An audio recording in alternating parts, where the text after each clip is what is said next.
أعوذ بالله من الشيطان الرجيم. بسم الله الرحمن الرحيم.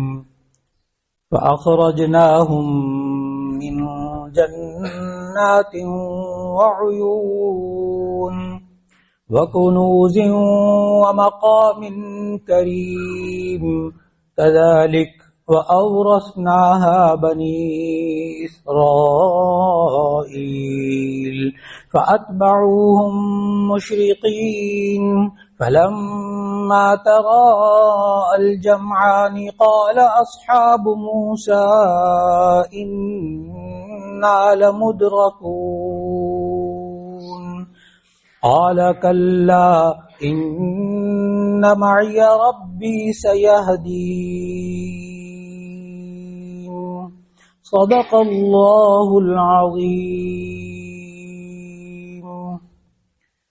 اللہ رب العزت نے 19ویں پارے میں سورہ شعراء کی آیت نمبر 57 سے آیت نمبر 62 تک کی تلاوت کی توفیق عطا فرمائی. اللہ رب العزت نے ان آیات میں ارشاد فرمایا فَأَخْرَجْنَاهُمْ مِنْ جَنَّاتٍ وَعُيُونٍ، ہم نے ان بنی اسرائیل کا پیچھا کرنے والے مصری قبطی آل فرعون کو ہم نے ان کو باغات سے نکالا، چشموں سے نکالا، وَكُنُوزٍ وَمَقَامٍ كَرِيمٍ اور خزانوں سے نکالا اور عمدہ ٹھکانوں سے نکالا. کذالک اسی طرح وَأَوْرَثْنَاهَا بنی اسرائیل ہم نے ان چیزوں کا وارث بنایا بنی اسرائیل کو. فَأَتْبَعُوهُمْ مُشْرِقِينَ پس ان کا پیچھا کیا ان مصریوں نے، اس آل فرعون نے، مشرقین سورج طلوع ہوتے ہوتے، سورج نکلتے نکلتے. فَلَمَّا تَرَاءَ الْجَمْعَانِ پس جب دونوں جماعتوں نے ایک دوسرے کو دیکھا، قَالَ أَصْحَابُ مُوسَى تو موسیٰ کے ساتھیوں نے کہا اِنَّا لَمُدْرَكُونَ بے شک البتہ ہم تو پا لیے گئے، ہم تو پکڑے گئے. قال موسیٰ علیہ السلام نے کہا کلا ہرگز نہیں، ان معی ربی سیہدین بے شک میرا رب میرے ساتھ ہے، سیہدین وعن قریب ہمیں راستہ دکھا دے گا. گزشتہ درس میں آیات میں اللہ رب العزت نے ہمیں بتایا کہ کس طرح اللہ رب العزت نے حضرت موسیٰ علیہ السلام کو یہ حکم دیا کہ وَأَوْحَيْنَا إِلَى مُوسَىٰ أَنْ أَسْرِ بِعِبَادِي إِنَّكُمْ مُتَّبَعُونَ کہ ہم نے موسیٰ علیہ السلام کی طرف وحی بھیجی کہ راتوں رات میرے بندوں کو لے کر جو مجھ پر ایمان لانے والے ہیں ان کو راتوں رات لے کر تم چلے جاؤ. لیکن اس وقت بھی اللہ نے ساتھ ہی بتا دیا تھا کہ إِنَّكُمْ مُتَّبَعُونَ کہ بے شک تمہارا پیچھا کیا جائے گا، یعنی تم راتوں رات ان کو لے کر نکل جائیں. فَأَرْسَلَ فِرْعَوْنُ فِي الْمَدَائِنِ حَاشِرِينَ تو پھر فرعون نے شہروں کے اندر اعلان کرا دیا سب کو جمع کرنے کے لیے. جب یہ راتوں رات نکل گئے موسیٰ علیہ السلام اور ان کے ساتھی، تو پھر ایسی صورت میں پیچھا کرنے کے لیے آل فرعون وہ سارے کے سارے قبطی بنی اسرائیل کا پیچھا کرنے کے لیے نکلے. اللہ نے فرمایا فَأَخْرَجْنَاهُمْ مِنْ جَنَّاتٍ آج کے درس کی آیت نمبر 57 میں فرمایا اللہ نے فَأَخْرَجْنَاهُمْ مِنْ جَنَّاتٍ ہم نے ان قبطیوں کو، ان مصریوں کو، ان آل فرعون کو ہم نے باغات سے نکالا، وعیون چشموں سے نکالا. مصر کے اندر وہ بڑے مزے میں تھے، بڑی نعمتیں تھیں ان کے پاس، اللہ نے ان نعمتوں میں سے ان کو نکالا، ان باغات اور چشموں سے نکالا. وکنوز اور خزانوں سے نکالا، ومقام کریم اور عمدہ جگہوں سے نکالا، عمدہ ٹھکانوں سے نکالا. ان کو گھروں سے، ان قبطیوں کو، ان مصریوں کو، ان آل فرعون کو نکالا. اللہ نے فرمایا جو جب ظاہر پیچھا کیا اس مصر کے علاقے سے، مصر کے ملک سے نکل کر جب انہوں نے موسیٰ علیہ السلام کا پیچھا کیا تو ظاہر اپنے گھروں کو چھوڑا، انہوں نے اپنے وطن کو چھوڑ کر یہ نکلے باہر. اللہ فرماتے ہیں کذالک وَأَوْرَثْنَاهَا بنی اسرائیل اسی طرح ہم نے وارث بنایا انہی چیزوں کا، ان باغات کا، ان چشموں کا، ان خزانوں کا، عمدہ ٹھکانوں کا بنی اسرائیل کو. یہاں پہنچ کر جب ہم قرآن مجید کی ترتیب کو دیکھتے ہیں تو ایسا محسوس ہوتا ہے جیسے کہ فرعون اور آل فرعون اور مصریوں نے باغات کو چھوڑا، چشموں کو چھوڑا اور ان خزانوں کو چھوڑا، وہ مقام کریم عمدہ گھروں کو چھوڑا، تو فوراً اللہ کہتا ہے وَأَوْرَثْنَاهَا بنی اسرائیل، ہم نے ان چیزوں کا وارث بنایا بنی اسرائیل کو۔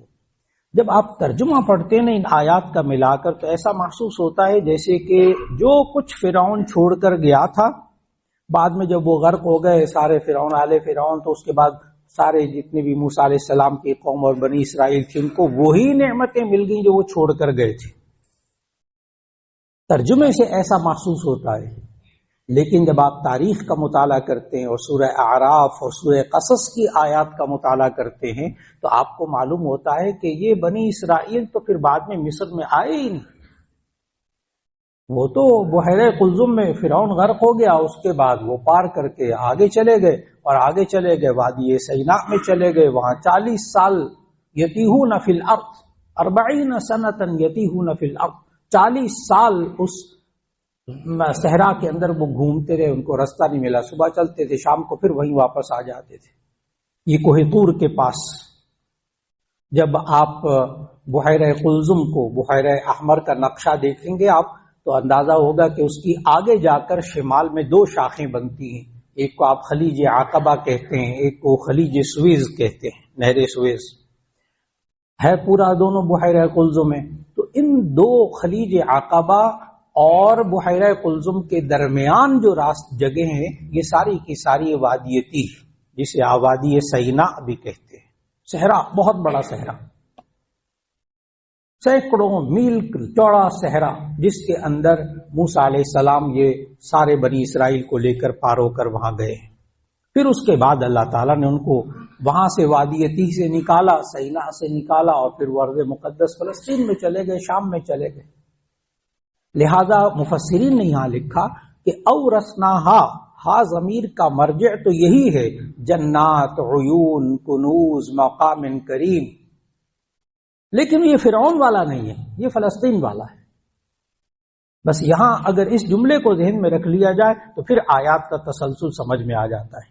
یعنی اللہ تعالیٰ نے ان فرعون کو، آل فرعون کو تو نکلوایا باغات سے، چشموں سے اور خزانوں سے اور عمدہ جگہوں سے ان کو نکلوایا، پھر وَأَوْرَثْنَاهَا، اور انہی چیزوں کا وارث بنا دیا ہم نے بنی اسرائیل کو اور موسیٰ علیہ السلام کی قوم کو، یعنی فلسطین کے اندر، کیونکہ یہ پھر اگر آئے تو اسی صورت میں دوبارہ واپس یہاں یہ والے بنی اسرائیل نہیں آئے، موسیٰ علیہ السلام کی قوم واپس نہیں آئی اس مصر کے اندر۔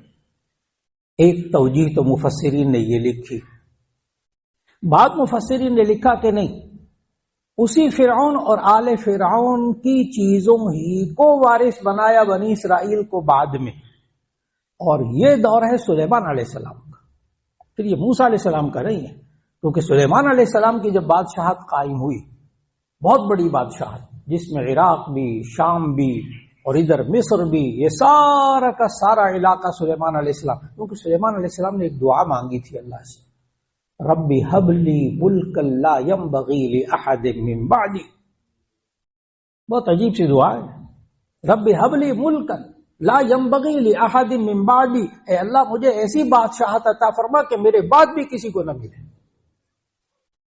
اور اتنی بڑی سلطنت پھر سلیمان علیہ السلام سے لے کر آج تک کسی کے پاس نہیں آئی، آج تک نہیں آئی کسی کے پاس، ایسی دعا مانگے، اے اللہ مجھے اتنی بڑی بادشاہت دے۔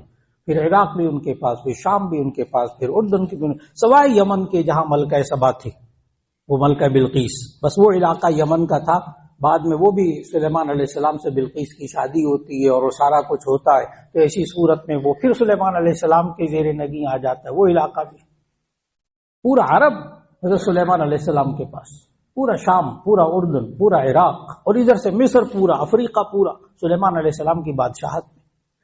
تو بعض مفسرین نے کہا کہ وَأَوْرَثْنَاهَا بنی اسرائیل، ہم نے بنی اسرائیل کو اس کا وارث بنایا، لیکن دور سلیمانی میں یہ نسل در نسل چلتے رہے فلسطین میں، لیکن پھر اس کے بعد ہم نے ایسی بادشاہت سلیمان علیہ السلام کو دی کہ بنی اسرائیل کی اولاد پھر انہی چیزوں کا وارث بنی۔ تو دونوں تفسیریں آپ کے سامنے آ گئی، وَأَوْرَثْنَاهَا بنی اسرائیل، اور ہم نے انہی چیزوں، ان باغات، ان چشموں اور خزانوں کا اور عمدہ گھروں کا وارث بنایا بنی اسرائیل کو۔ فَأَتْبَعُوهُمْ مُشْرِقِينَ، اب اللہ نے بتایا کہ فرعون اور آل فرعون یہ پیچھا کرتے کرتے موسیٰ علیہ السلام کی ان کا مشرقین، سورج نکلتے نکلتے ان کے پاس پہنچے۔ اب سورج نکلتے نکلتے فوراً آپ کو جب سمجھ میں آئے گا جب فوراً آپ آیت نمبر 52 ذہن میں لائیں گے کہ وَأَوْحَيْنَا إِلَى مُوسَىٰ أَنْ أَسْرِ بِعِبَادِي، ہم نے موسیٰ علیہ السلام کو حکم دیا کہ راتوں رات اپنی قوم کو لے کر نکل جائے یہاں سے۔ راتوں رات نکلے، یہ پیچھا کرنے لگے، اور پھر پیچھا کرتے کرتے سورج نکلتے نکلتے یہ موسیٰ علیہ السلام کی قوم کے پاس جا کر پہنچ گئے۔ فَلَمَّا تَرَاءَ الْجَمْعَانِ، جب دونوں جماعتوں نے ایک دوسرے کو دیکھا، قَالَ أَصْحَابُ مُوسَىٰ، تو موسیٰ کے ساتھیوں نے کہا اِنَّا لَمُدْرَكُونَ، لفظی ترجمہ اِنَّا، بے شک ہم، لَمُدْرَكُونَ، البتہ پا لیے گئے ہیں۔ مفہومی ترجمہ بعض مفسرین نے کہا اِنَّا لَمُدْرَكُونَ، بے شک ہم تو البتہ پکڑے جائیں گے۔ قال، موسیٰ علیہ السلام نے کہا کلا، ہرگز ایسا نہیں ہوگا، ان معی ربی، بے شک میرا رب میرے ساتھ ہے، سیہدینی، وعن قریب مجھے ہدایت دے گا، وعن قریب مجھے راستہ دکھائے گا۔ جب نبی کو، جب اللہ کے نیک بندوں کو اس بات کا یقین ہو جاتا ہے کہ اللہ ہمارے ساتھ ہے، تو وہ اسباب بھی اختیار کرتے ہیں، لیکن پھر اس کے بعد مشکلات کے اندر ان کو یقین ہوتا ہے کہ اللہ ان کے ساتھ ہے، اللہ صبر کرنے والے، ان اللہ مع الصابرین، اللہ صبر کرنے والوں کے ساتھ ہے۔ مشکلات پر صبر کرنا، اللہ کے احکام پر عمل کرتے ہوئے مشکلات پیش آ جائے اس پر صبر کرنا۔ آپ کو یاد ہوگا کہ یہی جملے نبی صلی اللہ علیہ وسلم نے ایک خاص موقع پر کہے تھے، جب نبی صلی اللہ علیہ وسلم ہجرت کر کے تشریف لے گئے اور جا کے غار ثور میں پناہ لی، تو اللہ تعالیٰ قرآن مجید میں فرماتا ہے ثانی اثنین اذ ہما فی الغار، ثانی اثنین اذ ہما فی الغار اذ یقول لصاحبہ لا تحزن ان اللہ معنا۔ جب دو میں سے دوسرا، یعنی ایک نبی صلی اللہ علیہ وسلم اور ایک حضرت ابوبکر صدیق رضی اللہ تعالیٰ عنہ، یہ دونوں غار میں جا کر، غار ثور میں جب جا کر پناہ گزین ہوئے ہجرت کرنے کے دوران، تو وہاں ظاہر ہے فکر ہوئی اس بات کی کہ یہ مشرکین مکہ پھر پیچھا کریں گے۔ نبی صلی اللہ علیہ وسلم نے ثانی اثنین اذ ہما فی الغار، دو میں سے دوسرا جب غار کے اندر، اذ یقول لصاحبہ، جب وہ کہہ رہے تھے اپنے ساتھی سے لا تحزن، غم نہ کریں، ان اللہ معنا، بے شک اللہ ہمارے ساتھ ہے۔ جب یہ یقین نہ آ جائے تو ایسی صورت میں پھر اللہ ساتھ ہو کر دکھاتا ہے، پھر اللہ ساتھ ہو کر دکھاتا ہے کہ وہی مشرکین مکہ پھر خاک چھانتے رہے لیکن نبی صلی اللہ علیہ وسلم تک نہیں پہنچ سکے۔ لیکن میرے عزیزان محترم، اللہ ساتھ ہونا تو پھر اس وقت اللہ کے ساتھ ہونے کے باوجود اگر مشکلات آئے نا تو یہ نہ سمجھیں کہ اللہ ساتھ نہیں ہے، یہ نہ سمجھیں۔ اللہ تعالیٰ ساتھ ہونے کے باوجود انسان کو مشکلات میں ڈالتا ہے۔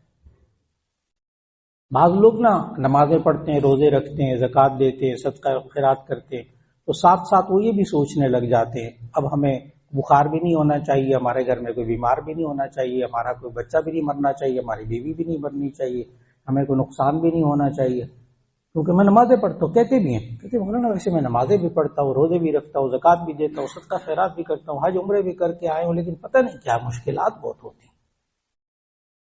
آپ حیران ہوں گے کہ نبی صلی اللہ علیہ وسلم اس غار کے اندر، پھر آپ دیکھیں گے کہ موسیٰ علیہ السلام کے ساتھ بھی سب کچھ ہوتے ہوئے اللہ ساتھ ہے، تو وہ 40 سال وادی تیہ میں گھومتے رہے، اس وقت بھی تو اللہ ساتھ تھا نا موسیٰ علیہ السلام۔ پھر وہ پانی نہیں ملا تو وہ چشمے پھوٹ پڑے 12، اس وقت بھی اللہ ساتھ ہی تھا۔ اور پھر جب کھانے کو نہیں ملتا تھا تو من اور سلوہ، وہ بھی اللہ ساتھ تھا۔ پھر 40 سال بعد نکال کر فلسطین لے جانے والا بھی اللہ ساتھ تھا، اس وقت بھی اللہ ساتھ تھا۔ ان اللہ معنا۔ نبی صلی اللہ علیہ وسلم اس غار کے اندر حضرت ابوبکر صدیق رضی اللہ تعالیٰ عنہ کو کہہ رہے ان اللہ معنا لا تحزن ان اللہ معنا، تم غم نہ کرو، اللہ ہمارے ساتھ ہے۔ اور پھر اس غار کے منہ پر کیا ہوا وہ تو مستند احادیث ہے نا، کہ چند گھنٹوں کے اندر مکڑی نے جالا تن دیا اس غار کے منہ پر، مکڑی نے جالا تن دیا، اور بعض روایات میں آپ پڑھتے ہیں کہ کبوتری نے انڈے بھی دے دیے۔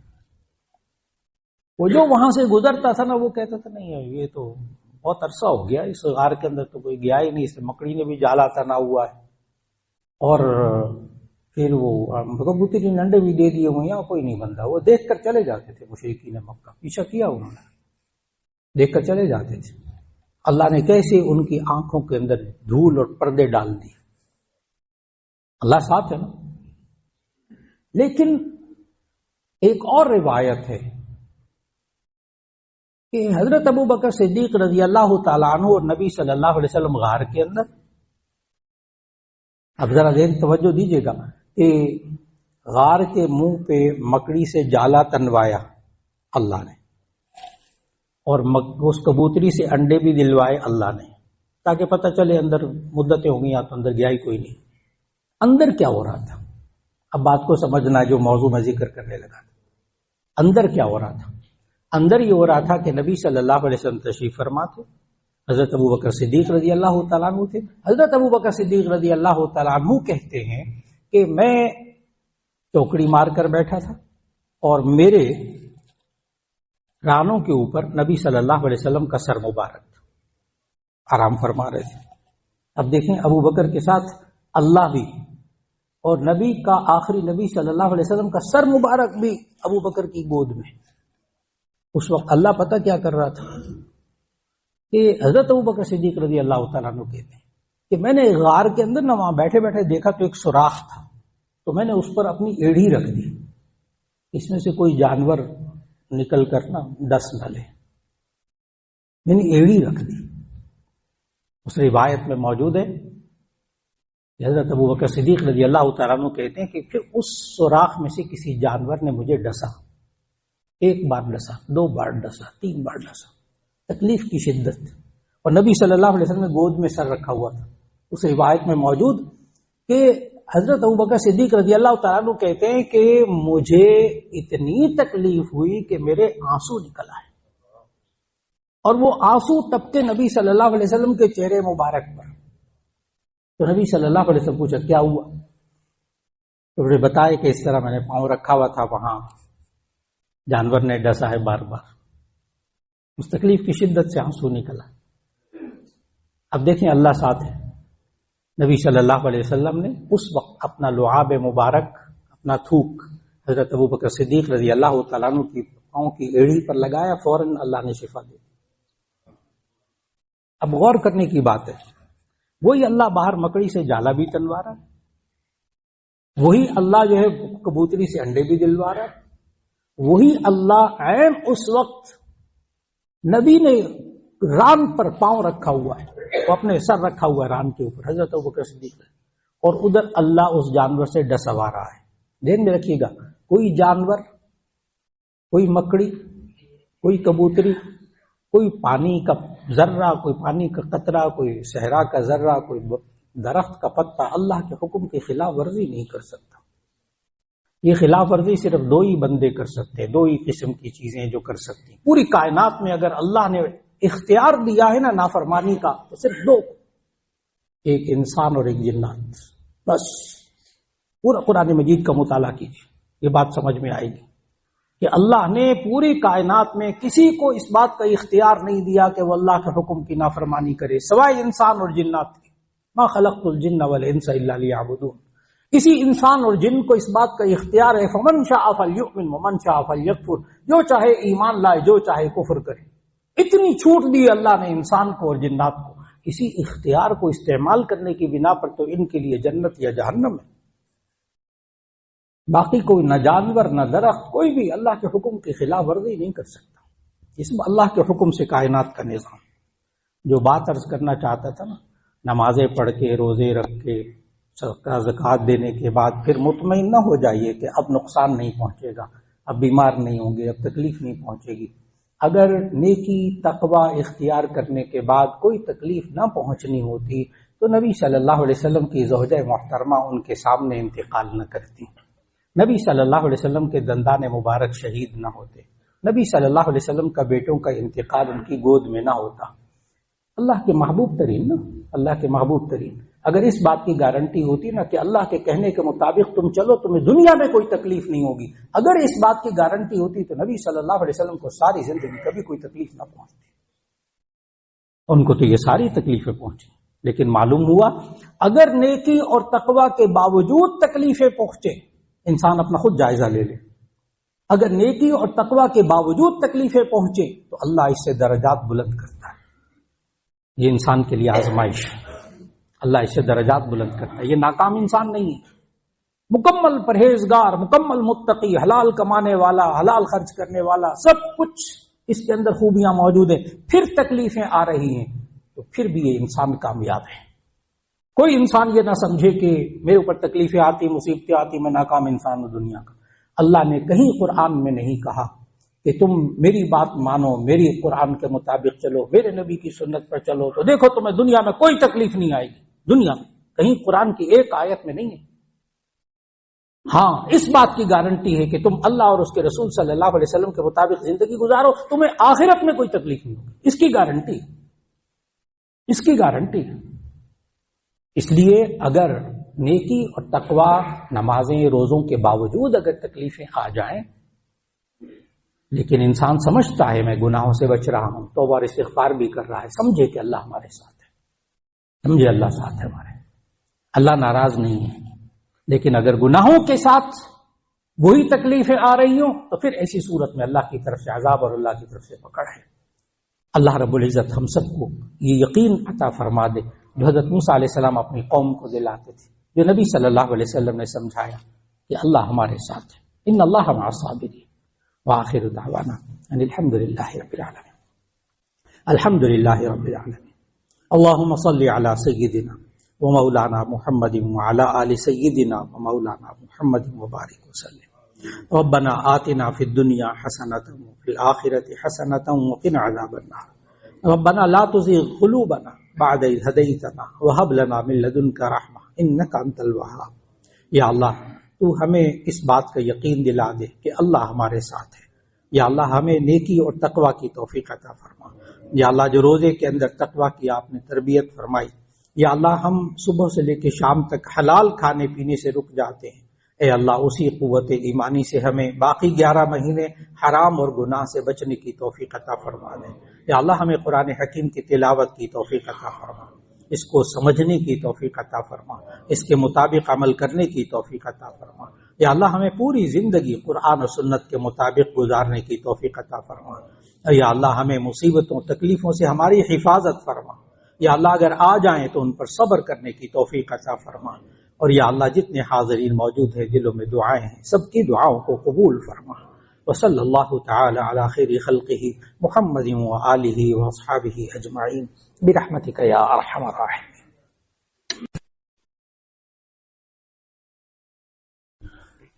اعوذ باللہ من الشیطان الرجیم.